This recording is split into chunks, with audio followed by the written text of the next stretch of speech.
Welcome to Tiny Town Raids. Today we'll be telling a little story and then building a diorama to go with the little story. Let's get right into it.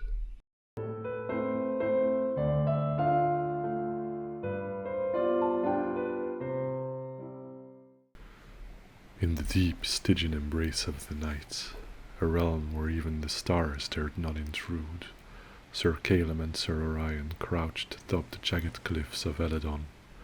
Their magpie mounts, vast and otherworldly, blended into the obsidian tapestry of the sky.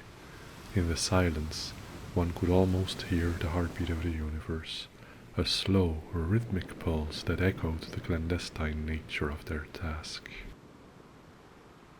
This was no ordinary night, and they were no ordinary knights.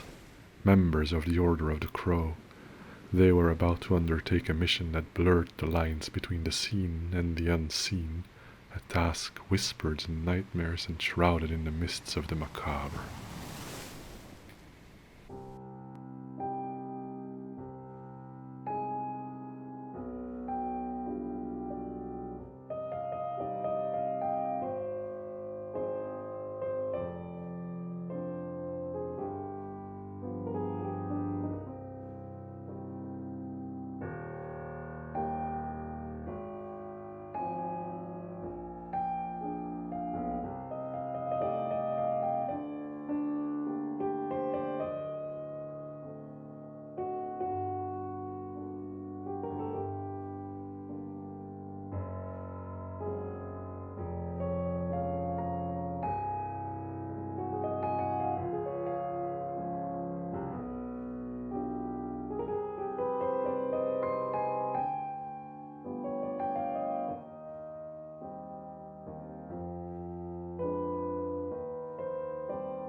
Below, the sea was a churning cauldron of secrets, its waves lapping against the ship that harbored their target. The vessel, a mere shadow on the water, was unaware of the imminent reckoning. Aboard was a man whose very existence was a thread in the complex web of Eladon's destiny, a thread that needed to be severed. The magpies, sensing the gravity of their mission, unfurled their gargantuan wings and descended silently towards the ship. As they landed, the knights dismounted with a material grace, their movements a dance with darkness itself. They were the unseen, the whisper of a thought, the flicker of a shadow at the corner of one's eye. Stealthily, they navigated the deck, their presence less than a wisp in the cold night air. The ship's crew, lost in their own mundane realities, remained blissfully unaware of the spectral intruders in their midst.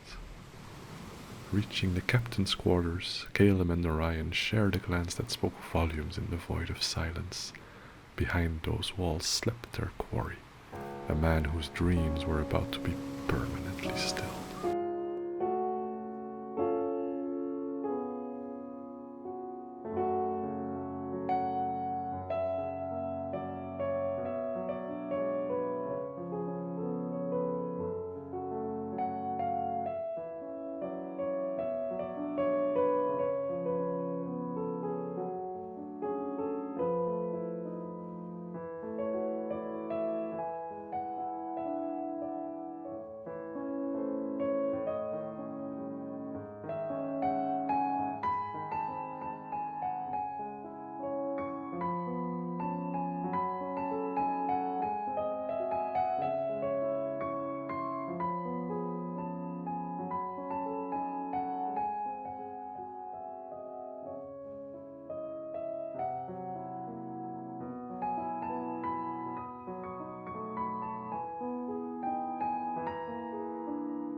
With a synchronicity born of countless whispered conspiracies, they entered.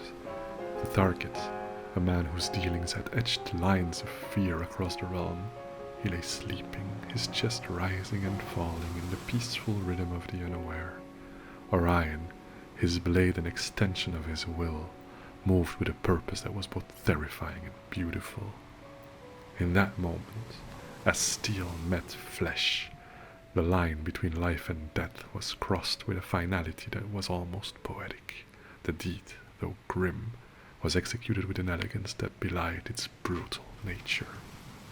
With the deed done, Caleb and Orion slipped away from the captain's quarters, their movements devoid of any unnecessary flourish. The man who had once been a powerful player in the clandestine games of Eledon now lay motionless, a silent testament to the cold efficiency of the Order of the Crow. In this shadowy world, sentiment and grandeur had no place, only results mattered. As they returned to their magpies, the night seemed to swallow them whole, an embrace as familiar as it was necessary. Their exit was as ghostly as their entrance, leaving behind a ship that was now adrift not just in the sea, but in the unfolding drama of Eledon's murky politics. They were not heroes of a grand narrative, nor were they guardians of some ethereal balance. They were the Order's blade, sharp, unyielding, and hidden until the moment of reckoning. As the first hints of dawn began to streak the sky, the knights and their magpie mounts melded into the receding darkness. Theirs was a world where morality was as fluid as the shadows they inhabited, a realm where the ends always justified the means. In the grand chessboard of Eledon, they were the unseen hand, moving pieces in a game where power and survival were the only currencies that mattered.